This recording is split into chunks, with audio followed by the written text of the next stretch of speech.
Hi, today I'm going to try to substantiate one of the things that I always say about iRacing and the tire modeling, and mostly the fact that the heat is too sensitive and that they try to do things, and that's why the cars don't feel as real as they are. Today I did an interesting test.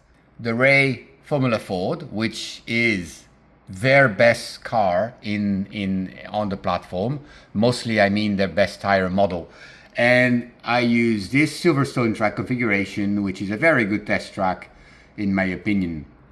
And I compare this to the FIA F4 car. Also a very good car, no junior formula, and only on the tires. Both of these cars do not have a differential, so you're really dealing with the tires, and that's a very good thing. So, looking at some of the data related from that. First of all, lap times. Yeah, everybody wants to know the lap times. The data, let's see, it was 56,204 is my F4 lap. I also did a comparison with the Formula Renault 2.0, but it was really very similar to the F4, so I would rather not the lap time, you can see it's just about 1.5 seconds quicker.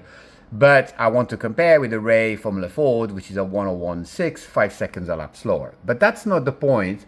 The point I am making is the way the cars feel. And again, the Formula Ford, the Ray Formula Ford 1600 is the best car in platform. It is the car which feels the most like a real Formula Ford racing car. The data analysis, I'm going to put out my track map here as well so that you guys can see it. There you go, so we can talk apples to apples. And what are we looking at? Lap time comparison. Let me get rid of that just because I don't need it for now. It's here, both F3. So I have a bigger screen. Speed, longitudinal Gs, which of course is a direct result of my brake input. Lateral Gs, direct input of my balance of the car as well as steering input. The steering input, brake pressure, and throttle position. Basically what the driver does, brake, steer, gas, and the results. Speed, longitudinal Gs, lateral Gs. With this and a consistent data lap, I can even know line because I can read that. I've done this for years, and that's a good thing. Now, I want to highlight this section here. Well, let's start with turn one, actually. You can see that turn one, which is called Cups, at Silverstone. This is the old start-finish line, not like the current F1 track. And it's a very fast corner, slightly off camber. It's a brilliant corner. In some of the downforce cars, it's flat out and minding incredibly fast. But in most cars, you need to do a little bit of a braking, sometimes a downshifting, which is the case in both of these cars in junior formulas, and you are ripping through that.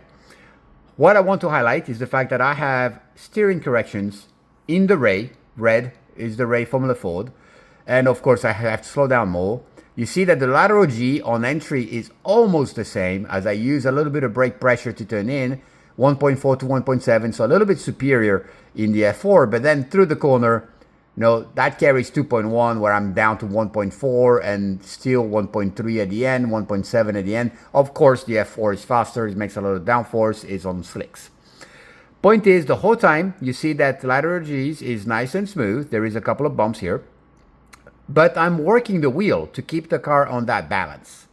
And that is a very good thing. That means that my car is on a minor oversteer set, but it's not losing grip, and it's good. This is the way a Formula Ford feels. This is the way most cars feel, to a smaller degree, depending. Even slicks on downforce cars do feel that way if you're driving them correctly. So, see what's happening with that. I'll go to my different screen in that spot. So my cursor is here, and I'm going to go look at what's happening on the tire temperatures. Everything colored is from the Formula Ford, the Ray Formula Ford, and the black stuff is from the F4. Now you can see that already, focusing on the rear tires, this screen is only rear tires, that the temperature shoots similarly and pauses. It continues to grow a little bit more on the F4. Not a big deal. Again, this corner was totally fine. If you scroll over to the right, you see that here we have a bigger issue. I'm not going to talk about this corner too much. I'm going to go straight to this one. Now this one is this corner here, Brooklands. which we approach pretty fast, and then we transition in. Let me go show you what we're doing. We're approaching turn 4 Brooklands, on the brakes, downshift 2 gears in both cars, carry some speed, and then transition to go make left field to the right to enter the main straightaway. And the whole time here, you can see that very small steering inputs in the very small steering inputs in the F4 in the black right here, where, and now I'm turning left and it's going there, so the car is neutral. In that state, right here, I read only 8 degrees of steering to the left, yet I'm pulling 1.4 Gs. What is that telling me? That car, although it's not crazy visible, is in a mild state of oversteer. It's rotating, is in a fantastic state that we call zero steer, where the rear tires are sliding, but I'm still turning. The car is just turning better than I'm telling it to, but it's going exactly where I want it. This is one of the hardest things to do as a driver, and one of the best things. Again, zero steer. Call Optimum Drive and ask about them. In the red, you see that I actually have oversteer, where I have to make a little catch to the right on entry to keep the car dancing. And until this here, I am constantly turning to the right, although the car is turning to the left, to the lateral Gs. And then when I run out of that energy, I finally turn a little bit to the left, and the car continues to turn to the left. Again, I emphasize the fact that look how smooth those lateral G lines are. And both very similar. The F4 doesn't have a huge advantage there because it's a slower speed. Its entry speed is higher. Right here we are 132 over 121, so that's 11 miles an hour faster on the F4. And we slow down, and right at the apex of Brookfield, it's still faster, but it's only 4 miles an hour faster.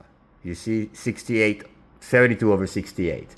And that's okay. And nope, wrestling with the car a little bit here. And now, in the F4 is where I get oversteer when I go to power. And that's where the car should actually settle down. And as I sit it on the rear, squat, pick up the grip, and go for the next corner. Instead, I am oversteer right here.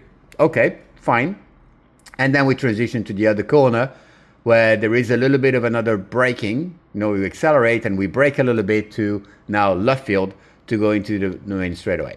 Now let's go look and understand what's going on here into my tires. And you see, like, again, the colors, these are both rear tires, outside and inner tire. The blue ones are the right rear. Blue are right rear, inner and outer tire temperatures.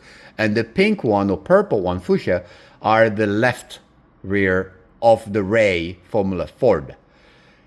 The black lines are off the charts right here. And they shoot up 54 degrees above to 216 and 208. And that's why that car gets into that oversteer. And that's what makes it that slightly odd feeling. Again, don't get me wrong, it's one of the better cars that they have there too. But when I transition to the next corner, you see that the temperature hasn't recovered. So that right rear tire, fortunately, I am turning left, so the leading tire is the left one, but you see the temperature has not recovered. As opposed to in the Ray, everything stays nice and consistent, so I can drive it to the limit all throughout it with consistency.